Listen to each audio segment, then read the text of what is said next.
Tonight on Newshour, we turn to the United States, where President Donald Trump's comments on public safety have triggered a political confrontation with the state of Maryland. At the centre of the dispute is Baltimore, a city long portrayed in political rhetoric as a symbol of urban struggle, yet one that has seen recent improvements in crime reduction. Governor Wes Moore invited the president to walk through the streets to see the progress for himself. But instead, Mr. Trump took to social media, threatening to deploy the National Guard to, as he put it, clean up the city. Now, the Trump administration has already expanded deployments of federal forces to other Democratic-led areas. For supporters, it's proof of Trump's uncompromising stance on law and order. For his critics, well, it's evidence of political posturing. Now, in the last 24 hours, the previously unarmed patrols in Baltimore have changed, with guns increasingly appearing on the streets. Let's just have a quick recap on how things have developed in recent days. Some National Guard troops patrolling the streets in Washington, D.C. began carrying M17 pistols or M4 rifles on Sunday night, according to officials. Defense Secretary Pete Hegseth had authorized the troops to carry weapons last week. It follows 2 weeks of unarmed patrols since U.S. President Donald Trump declared a crime emergency in the U.S. Capitol. The Guard's Joint Task Force D.C. said Sunday in a statement that personnel would use force only, quote, as a last resort and solely in response to an imminent threat of death or serious bodily harm. Trump has depicted the Capitol as gripped by a crime wave, although official data shows crime is down in the city. On Sunday, Trump claimed with no evidence that there's now no crime in the city, crediting his troop and federal law enforcement deployment. He's also mentioned intervention in 2 other Democrat-run cities, that he'd probably expand his crime crackdown to Chicago and possibly deploy troops to Baltimore. U.S. officials speaking on the condition of anonymity said there'd been initial planning at the Pentagon about what a deployment of National Guard troops to Chicago would look like. One official said the plans were part of the military's efforts to anticipate any requests by Trump, and that senior Pentagon officials had not yet been briefed on them. However, both of those cities report declining crime, with Baltimore reporting a double-digit decline in homicides in July that the city's mayor claims is a 50-year low. Democrat House Minority Leader Hakeem Jeffries, speaking on CNN on Sunday, said that Trump did not have the authority to deploy troops to Chicago, calling it a manufactured crisis. Jeffries cited Illinois Governor J.B. Pritzker, who said there's no emergency warranting National Guard or other military deployment. Okay, to Simon Marks now, our correspondent in Washington, who has the very latest developments. President Trump spent the weekend doubling down on his threat to send National Guard troops and federal law enforcement agents onto the streets of Democratic Party-governed towns and cities across the country. Chicago is now firmly in the president's sights after he claimed on Friday night that the city's residents are screaming for federal troops to come in.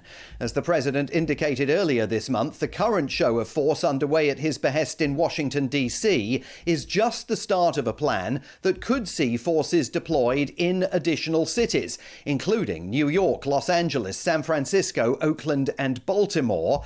The president says the military operations underway in the nation's capital have shown that local leaders should be overruled in order to restore order to cities, even where those local leaders say disorder is not currently threatened. At the Pentagon, military officials have reportedly drawn up plans to deploy thousands of National Guard troops to America's third most populous city, Chicago, by the end of next month. The governor of Illinois, J.B. Pritzker, a possible challenger for the Democratic Party's presidential nomination in 2028, is warning the White House that there is no emergency that warrants the president federalizing the National Guard. He accused Donald Trump of attempting to manufacture a crisis. And the mayor of Chicago also says any National Guard deployment in his city would be unlawful and uncalled for. But President Trump seems determined to go ahead as he seeks to make crime a central issue in the country's midterm elections that are due to take place in November of next year. Simon Marks, A News, Washington. OK, joining us now from Washington, D.C. is the political commentator Greg Svensson. Mr. Svensson, thank you very much indeed for joining us. Let's start with some fundamentals then. How significant do you think this confrontation between the president and Maryland's governor actually is? Yeah, I'm not sure it's much more than theatrical, but the president is confrontational. That's his nature. He's provocative, he's unconventional, but he gets things done. It's in many ways part of this common sense revolution that we've seen since the election last November. So yeah, the president will be provocative. I don't think this is that big of a deal. I think it will die down. I think that many Democrats, like the governor of Maryland, feel compelled to reject everything that President Trump does, in spite of the fact that it makes sense. If it was a Democrat in the White House doing the same thing, he would probably welcome it. I mean, we've got this very polarized debate now, haven't we? It seems almost impossible for the one side to put themselves in the shoes of the other side and perhaps sort of seek some common ground. But on that basis, what do the crime statistics in Baltimore actually show this year? Is it quite as bad as some of the rhetoric we've been hearing?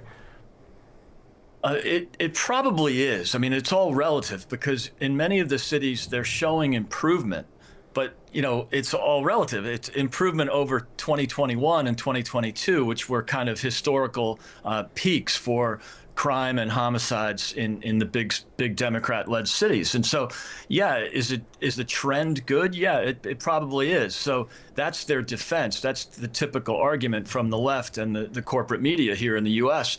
But 255 homicides so far in Chicago, and they're bragging about that. I mean, there's never been a month except for June of this year where there were fewer than 40 homicides in Chicago. So, I'm looking at the Washington statistics and the Chicago statistics, and I'm sure Baltimore is similar in the sense that, yes, the trend is good, and you can argue it's the best, perhaps in 5 years, but it's still significantly worse than it was a generation ago, or even in the like around 2010 and the first decade of this century. So, there's a lot of improvement that can be made in these big. And Greg, for our viewers who are not in the US, just help us understand some of the rules and regulations around this. Does a president have the right to deploy a National Guard without, for example, a governor's approval? Yeah, a great question, Guy. There's two answers. One is in Washington, D.C., it's unique because it's not an actual independent state. It's a District of Columbia. It's controlled by the Congress, by the federal government. So he can step in there without any sort of request to Congress or anything like that. So it's a lot easier in D.C. It's a little bit more challenging in the states, but he does have that right, and it has been passed. For example, President Eisenhower sent federal troops to liberate the integration of the schools in Arkansas, and I believe it was Nixon or Kennedy who sent troops to the University of Alabama to integrate that. So these were Democrat governors that were disobeying federal law that required the African Americans to be able to go to the same schools as white people, and the governors refused to enforce that law, and the president sent troops. So it's been done without cooperation. I think a lot of people reference the Rodney King in the 90s, where the governor of California did actually request and ask George H.W. Bush to send troops, but it doesn't necessarily need approval from the governor. A similar question I think our viewers would be interested in would be about the Insurrection Act. There's been a lot of discussion about that. Do you think that there's any realistic chance that could be invoked in this situation? Yeah, I mean, I think that's a bit of a reach, but it makes sense if you really think about it. Right now in cities like Chicago, the people are not safe. I mean, people aren't free. And so you can argue that the lawlessness in those cities is because of public policy and the so-called sanctuary cities, where cities like Chicago and New York have basically stated publicly that they will not cooperate with federal immigration authorities, with the immigration enforcement. And so that's kind of a reckless ignorance of the law, and you could argue that it sounds like an exaggeration, but you can argue that the Insurrection Act would apply because they're not enforcing the laws, to the great detriment of the people that live in those cities. There's been a lot of discussion recently about democratic strategies. Are they deliberately staying quiet and just waiting for a post-Trump era to rebuild quietly in the background? How are Democratic leaders framing their response to this particular situation? Is there any sense they might be going to respond to some of these threats by the president? They're in this trap, Guy, that they just reject everything the president does. And we have this term in America called the 80-20 issues. And it's one thing to have credible arguments about the right tax rate, or the right income tax rate, or the right tariff rate, or something like that. Those are legitimate arguments. But there's these 80-20 issues, like biological men playing in women's sports. It polls at 20. The crime in these big cities, it's obvious that these big cities are unsafe, and it's because of Democrat progressive policies, the so-called no cash bail and defund the police movement. So, the cities really embrace these popular trends, and they decided that enforcing the law and keeping criminals off the street was somehow racist, which I find really amusing, since 80% of the victims of crime in Chicago are African American. And so it's really another 80-20 issue. I think the Democrats are making a huge mistake politically. This is why Nixon won 49 states in 1972, because of the crime. He made crime the top issue, and safety. And so this is another 80-20 issue. I think it's a political disaster for the Democrats. Yeah, it is very interesting as an outside observer looking at this, because clearly an element of it is about public safety, but there's also an element which is clearly about political theatre, about taking those very obvious political wins. Are there some Democrats that are thinking, kind of pushing for a different strategy, wanting to get more on the front foot in terms of being proactive, not just saying what they don't like, but saying what might be a better alternative? Yeah, we're not hearing much of that, Guy. And I think Bill Maher, the comedian who has a rather popular TV show, he is a liberal Democrat by all means, but he's been very critical, and he's asked the same question. Why are they burying themselves with these 80-20 issues? A little common sense would be useful. The Democrats, fairly have a reputation of being soft. Presidents deliberately soft on crime. They treat the criminals like victims, and they've really done their best to wreck these once great cities. And I think politically it's a disaster, but they can't help themselves. They're stuck with this progressive left policy machine that comes from a very small wing, this progressive wing of the party, like AOC, Alexandria Ocasio-Cortez, that are considered radical leftists, but somehow end up running the policy of the party, and it's self-destructive. And what about the people in Baltimore themselves, Greg? Is there any sense in how they perceive Trump's remarks? Obviously not everybody will agree with them. Governor Moore will have some support. But on balance, what are you hearing from inside the city? Yeah, I've talked to a lot of people, again, not necessarily in Baltimore, but definitely in Chicago where I live, and here in D.C. where I'm visiting. And the consensus is very much, yes, we need help. We want safe streets. There hasn't been a homicide in Washington in 12 days since President Trump, enacted this kind of reform. And so it's very rare, that you'd go more than a day without a homicide in Washington. There's been 112 year to date. And as I mentioned, Chicago's had 255 year to date. So in any other universe, this would be a crisis. And so I think the people are happy. If you're a radical progressive leftist, no, you're probably complaining and you're exercising your Trump derangement syndrome. But in many respects, the people, especially the people in the neighborhoods that suffer the most crime, which are typically minority neighborhoods, they're the ones who want this, and they want to go back to the let's say the 80s and 90s, especially the 90s. And it worked in New York with Mayor Giuliani and Mayor Bloomberg.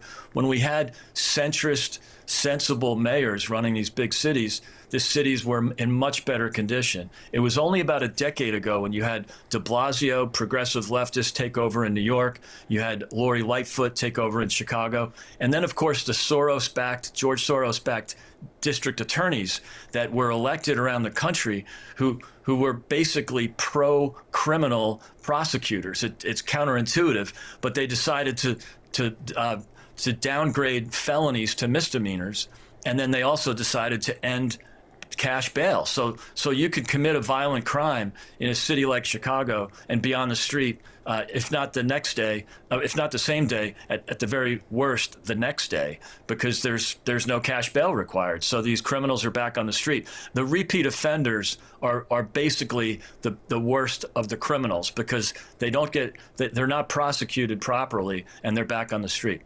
The famous Giuliani zero tolerance campaign in New York. Yeah. I think many people around the world watched, and I know other law enforcement officials took note of what happened there. Not everybody liked it, but certainly it had an effect. When you look sorry. Go ahead. No, unless you were a criminal, they didn't like it, but it worked. It's called the broken windows theory. It came from the Manhattan Institute, a great think tank, and Giuliani really embraced it, and it worked. You start with the really basic, so-called harmless crimes, and from there it ends up reducing the more serious crimes, and it absolutely worked. And it's a shame that it was abandoned 10 years ago. And you just going back to this sense of polarization, I mean, some of the politicians you mentioned, that AOC, others who have been stereotyped as being radical leftists, is there not an element of what they're calling for that might be useful if it were deployed? More of a compassion, more understanding of some of the root causes, as well as being tough on the crime itself? Yeah, I mean, look, I don't know that their intentions are bad. Sometimes a lot of these Democrats, they embrace this kind of social engineering. Mayor Johnson in Chicago, Brandon Johnson, has totally embraced that. He thinks that, after school programs and getting to the root causes and helping the community. I mean, there might be some merit to that because the education system is absolutely wrecked in Chicago. Of course, he came from the teachers union, so he's a big part of that. He's a big part of the reason the schools are failing the children and the parents so much. And then if you have no possible outcome from the failed education system, you might as well become a criminal. I mean, it's sad to say. So I'm not suggesting that his intentions aren't there, but they don't work. Those methods absolutely don't work. The methods that did work are, again, the broken windows and the Giuliani and Bloomberg model. And so it's a shame that he's sort of playing, using his own city as a guinea pig on these social experiments that are complete and utter failures. What the people want, especially in the tough neighborhoods, are more police on the streets and criminals actually prosecuted for the felonies that they commit. And it can start with the small crime, but absolutely more police presence actually works. It's working already here in Washington. And finally, Greg, we know that not everybody agrees with the president, not everybody agrees with this strategy, not everybody believes in the motivations behind it. What legal or political battles do you think Mr. Trump could encounter? I mean, he's well used to being sued for various things. How difficult could this get for him in terms of pushback, do you think? Yeah, I mean, of course, he'll get pushback from his political opponents. There's no doubt about that. And it's an automatic reaction. Whatever this president does, they complain about it. He took out Iran's nuclear capabilities, and they said he was a warmonger. I mean, these things don't make sense, but it's just a natural reflection, or it's a natural impulse for his political opponents. But once they see through maybe some of the provocative nature of the president, and they see what he's actually doing and making the streets safer, I'm sure they'll come around to it. Again, perhaps not the extreme progressive left, but sensible centrist Democrats will come around and understand that their streets are safer. And even the so-called lakefront liberals in Chicago, the progressive white liberals that live in the really nice neighborhoods, they don't have to worry about daily street crime, but they do have to start worrying about carjackings and robberies in their neighborhoods. And so maybe they'll start to look at the common sense outcomes. Again, it's part of the common sense revolution. Crime is bad. Why is that such a big deal? I don't understand it. Okay, the common sense revolution. Not everyone agrees with it, but certainly has gathered some momentum for sure. Greg, always a pleasure to speak to you. Thank you very much for joining us. Great to see you, Guy. Thanks for having me. Okay, as this debate intensifies then, it raises profound questions about the balance of power between states and the presidency. Baltimore becomes more than just a city in dispute. It becomes a stage for testing America's institutions and its politics. Well, that is all for this edition of NewsHour from all of us here at A News. Thanks for being with us.